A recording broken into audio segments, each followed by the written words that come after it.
Bihirang sakit sa dugo na tinataglay ng isang batang babae sa lalawigan ng Pampanga, idinulog sa ating programa dito sa Spot Service.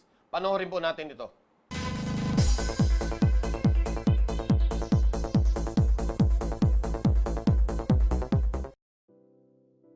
Sa murang edad na 10, maagang namulat ang batang si Shira ng Mexico, Pampanga sa matinding hamon ng isang hindi pangkaraniwang sakit. Ito ang von Willebrand's disease.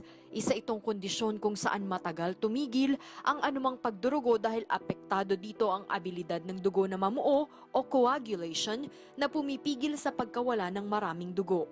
Ayon sa ina ni Shira na si Elaine, nalaman lang nila ang tungkol sa sakit ni Shira noong ito ay 6 na taong gulang pa lamang. 4 na taon na ang nakalipas dahil sa madalas na pagdurugo ng ilong ng anak. Bali po si Shira, bali pangalawa sa 4 kong anak. Meron po siyang sakit sa dugo, von Willebrand's disease type 2B.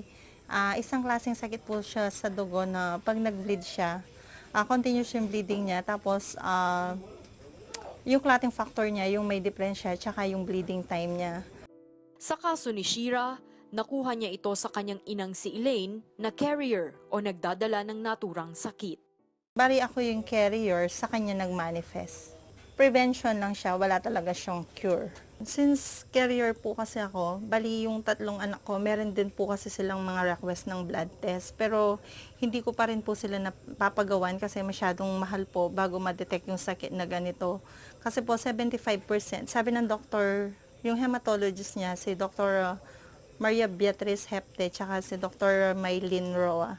Sabi po nila na may possibility na dahil makukuha nila sa dugo ko 75%, may possibility din na baka meron din silang ganon, hindi lang lumilitaw yung symptoms. At dahil wala pang lunas sa sakit na von Willebrand's disease, tanging mga vials ang inaasahan ni Shira para ibalik ang mga nawawalang dugo sa kanya tuwing siya ay masusugatan o magdurugo ang ilong. Ang ginagamit po niyang gamot, yung Kuwait, bali every bleeding po nakakagamit siya ng 4 na vials. Pero ngayon po kasalukuyan, gusto po nila nakahanda sa kanya 6 na vials yung gagamitin sa kanya. Bali every bleeding po, yun po yung gamot na ginagamit sa kanya. Every bleeding niya, ini-inject. Bali pinapalitan lang yung lumalabas sa kanya. Ganun lang. Tapos pag nang-bench siya, pag dumating na siya sa puntong may menstruation na siya, dun mas mahirap. Kasi hindi mo alam kung kailan titigil yung pagbi-bleed niya. Mahigpit naman nila iniiwasan na magkapasa o madapa at masugatan si Shira dahil mas delikado kung magkakaroon ito ng internal bleeding. Lalo na't umiksi na umano ng 40 sentimetro ang isa sa paa ni Shira, epekto na rin ng gamot laban sa sakit. Kasalukuyan po, ang kailangan po talaga ng anak ko yung ma-therapy siya. Para kahit papano yung paa niya maging okay siya, makalakad siya ng normal. Kasi yun yung naapektuhan sa panggagamot niya. Tapos, dapat pag nagbi-bleed siya, meron akong nakareding perang pambili ng gamot sa kanya. Kasi madalas yung gamot niya, meron ka ng pambili, wala ka pang mabibili talaga. Kasi masyadong rare yung sakit niya. Aminado naman ang pamilya Angeles na hindi nila kayang tustusan ang mga pangangailangan sa gamot ni Shira, maging ang eksaminasyon ng iba nilang anak para matukoy kung nakuha din ng mga ito ang sakit sa dugo. Kaya umapela naman si Elaine bilang isang ina sa mga may mabubuting kalooban. Bali po yung bunso ko, nag-positive po siya ng G6PD. Pag tumagal po pala yun, pag lumaki siya, yun yung nauuwing leukemia. Kaya po, kailangan din pong maagapan yun habang bata siya. Sana po sa mga nakakarinig o may magandang puso, sana po matulungan nyo kami ng anak ko. Kasi po talagang kahit po isa akong government employee, talagang hirapin na hirap po ako sa pagpapagamot niya. Kasi po talagang mahal po yung gamutan niya, kada bleeding niya. Sana po matulungan nyo kami ng anak ko. Maraming salamat po. Minabuti muna ni Elaine na hindi papasukin si Shira ngayong taon dahil na rin sa sensitibo nitong kondisyon kahit na nga may panghihinayang sa anak. dahil sa matataas na grado at top honors na nakukuha nito sa klase.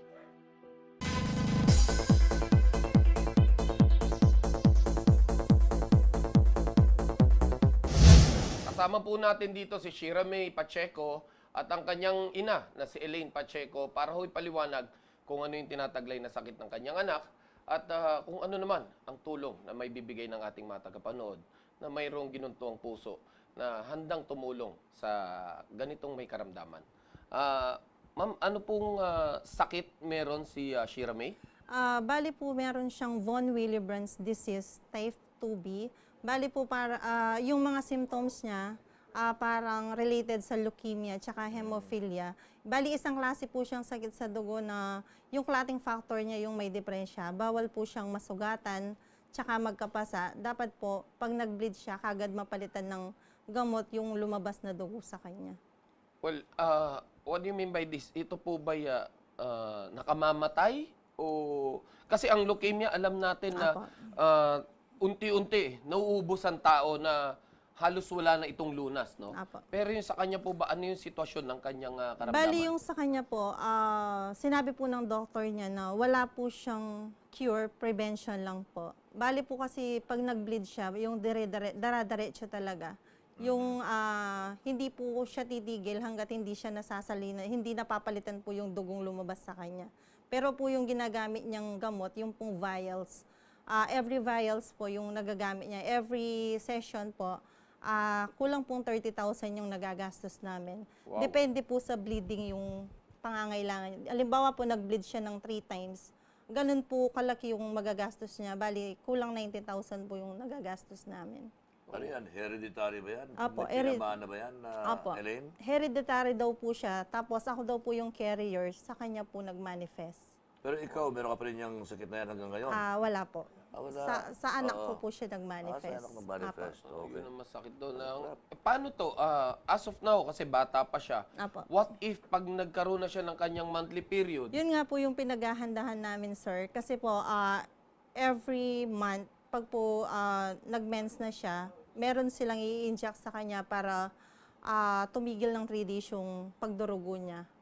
Mas magiging delikado po sa kanya pag nag-mens na po siya. Pero is this life-threatening? Apo. Talagang hindi. If in case ma-maintain naman natin yung paggamot sa kanya, Apo, basta meron po siyang nagagamit ng mga vials, napapalitan po yung dugong lumalabas sa kanya. Parang magiging normal lang po yung paglaki niya. well, medyo madugo itong pasyente Apo, natin. tapos po kasalukuyan, sir, ang nagiging problema ko, kasi yung spine niya, bali nagki-curve na siya ng 4 cm, tsaka yung isang paa niya, lumiliit siya. Ano, Sigur- epekto rin yan? Apo. Pero hindi ko po siya naipatetherapy dahil po sa kakulangan ng pera. Anong sistema ng therapy na gagawin? Hilot-hilot lang, mga ganon? Hindi naman. Therapy po talaga. Eh, sa spine, alam ko sa spine, operasyon din ang Opo. kailangan dyan eh. Opo, pero Para maituwid, di ba? hindi po siya kagad-kagad pwedeng maoperahan din. Kasi po yung ngipin lang niya, pag nabubunutan siya, nangangailangan din siya ng mga vials muna. Oh, Bali, proseso po muna pag ano. Sakit na mayaman. Opo. Well, nakita naman natin dito na tayo'y tumutulong sa mga may sakit sa atay na biliary atresia. Pero ngayon, kakaibang sakit ito. And dito sa atin, sa pagtulong, makikita nyo na talagang hirap po tayo, no? Yung tulong nyo ang malaking bagay para mailigtas natin ang buhay ng batang ito. At ng iba pang mga batang pinananawagan natin dito sa hotspot. Lakay, sa tingin mo ba, ano yung pinakamagandang sabihin natin sa ating mga kababayan para naman na mailapit natin ang puso nila sa ating Yan ang pasyente? mga nanonood at saka mga nakikinig sa atin, lalo na yung mga nakakilala na sa servisyo yung ginagawa mo kasama Benny. Alam ko namang bukal ang kanilang puso sa pagtulong. Kaya palagay ko, maraming tutulong dito kay Shira. No? Pero may tanong ko muna, maliban sa kagaya ng binabagit mo, Elaine, na nagka-curve na yung kanyang spine, Apa. lumiliit yung kanyang pa. Wala ba siya nararamdaman mga pagkahilo, gano'n, panghihina? Di ba siya nag-aaral ba siya ngayon? Kasalukuyan po, pumapasok po siya sa school. Pinayagan po siya ng school na nagtitest lang po siya. Or sa loob po ng 10 days, magpapakita lang siya sa school para lang po makapagpatuloy siya sa pag-aaral. Kumusta naman ang standing niya sa eskwelahan? Dapat po, first honor siya, pero Ako.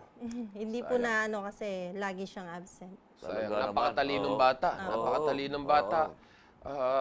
Tulungan niyo po ang batang ito para ho naman na magkaroon ng kinabukasan pa.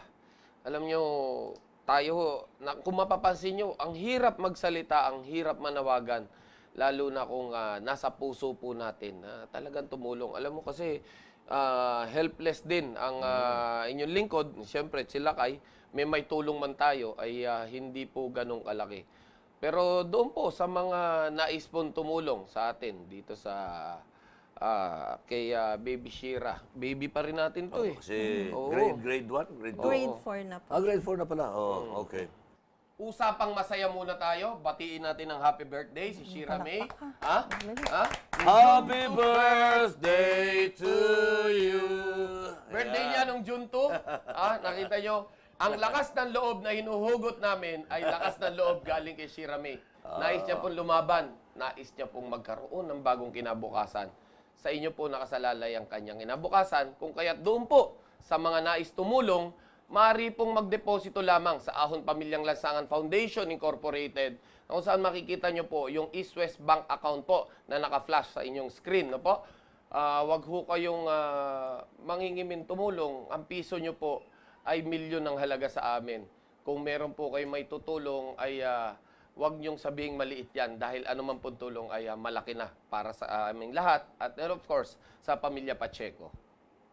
Wala pa tayong konting oras sa Benny para bago tayo tuloy magwakas ngayong gabi. At balita ko, galing ka pa ng malayong lugar para humabol lang sa ating programa. Ay syempre, Ang galing mo. galing pa tayo ng Bohol.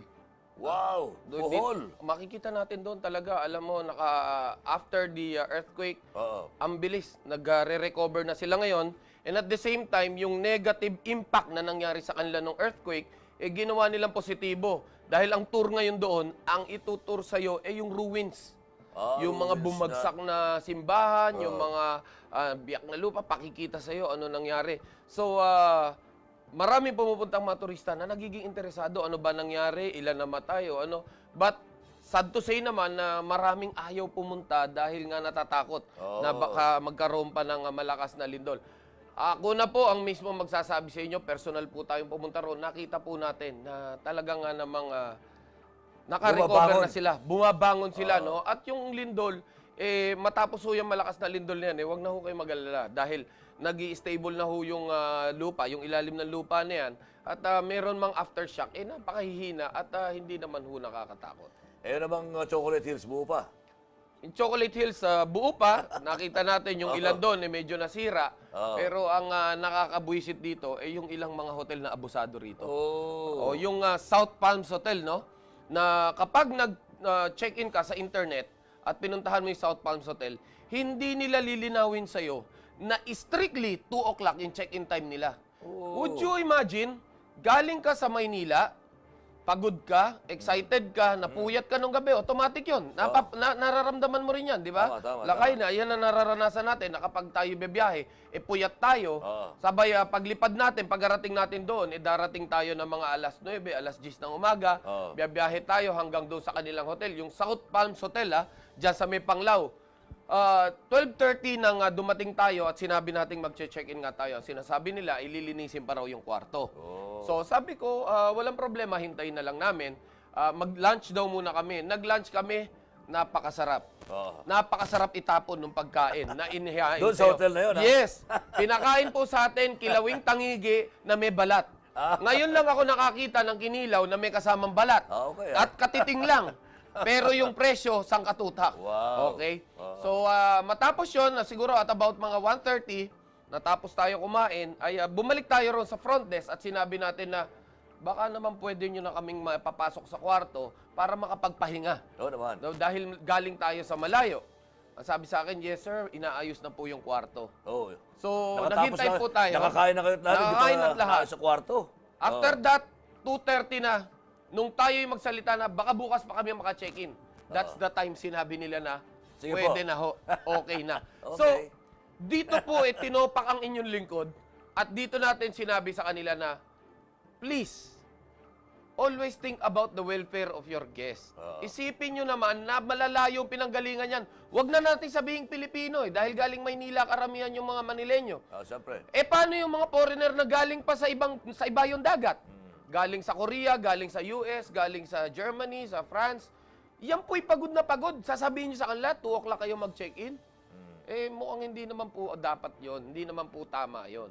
Kayo po ang makakasira dyan sa Bohol.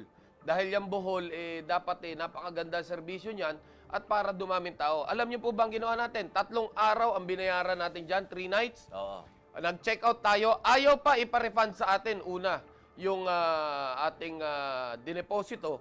Kung kaya't ang ginawa na lang natin, pinakita na po natin ang ating magic calling card. Yun. Tayo Alam po, ko, pinakita mo yung senior citizens card. No, hindi. Meron tayong maganda istorya dyan tungkol sa senior citizens card.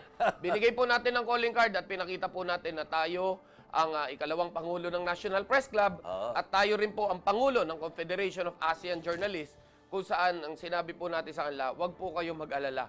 Malalaman po ng buong ASEAN yung ginagawa nyo rito sa South Palms. Nako. Okay? Hindi po banat ito, pero ito po ay pagbibigay gising lang na kung kayo'y magche-check-in, wag dyan sa South Palms. Pero tayo'y lumipat sa isang hotel naman, no? Dahil? Na mas mura pang presyo. Okay, Mas mura, mas maganda ng 10 doble. Yung Bellevue Hotel dyan, Mas masarap ang pagkain. Mas masarap ang pagkain at di hamak na mas mura, no? Walang balat ng tangigi. Walang balat ang tangigi. Pagpunta natin ng Bellevue, dito natin makita na yung mula pagpasok mo hanggang pag-uwi mo ay talagang mararamdaman mong parte sila ng pamilya mo. Galing, Oo, kumbaga yung Tatandaan ko yung pangalan ng hotel na yan. Ano pangalan? Bellevue. Bellevue. Oh, Ayan. kapag tinagalog mo, Bellevue. Wow. Okay, Bellevue. Kaya Bellevue. Yes. Okay, pero ang tawag natin dito, Bellevue. At kung tawag naman na medyo islang ng konti, Bellevue. Para makita natin, yan po ang nakita natin sa Bohol. Tulungan po natin ang mga taga Bohol para sila'y makabangon. Tayo po, kaysa mag-ibang bansa tayo at ubusin natin yung ating pera dito sa Pilipinas, ang perang ating kinita rin sa Pilipinas, ubusin po natin to sa ating kapwa Pilipino. Suportahan po natin ang Bohol para ho sila ay makabangon. Tama. Yun na pag-usapan natin kanina, yung tungkol sa senior citizen. Idinemanda ni Attorney Makalintal. Yung Hotel Sofitel. Nuknukan ng kawalangyaan ng mga yan at ayaw nilang i-accommodate yung ilang percent discount? 20% 20%. discount ng isang senior citizen. Ang sabi nila dahil daw naka-avail na ng discount si Attorney Makalintal doon sa Accor card na tinatawag. Yung Accor kasi, ito yung bibilin mong card para ma-avail mo yung discount na 50% doon sa hotel, no? Sa pagkain, sa hotel room. Ipapaliwanag po namin sa inyo dyan, mga gunggong dyan sa Sofitel, na ito pong Accor card, hindi po discount card lang ito. Ito po'y binebenta nyo. Kung ito'y ipinamigay nyo libre, this will be considered as a discount card for free. Pero ito po'y binenta nyo.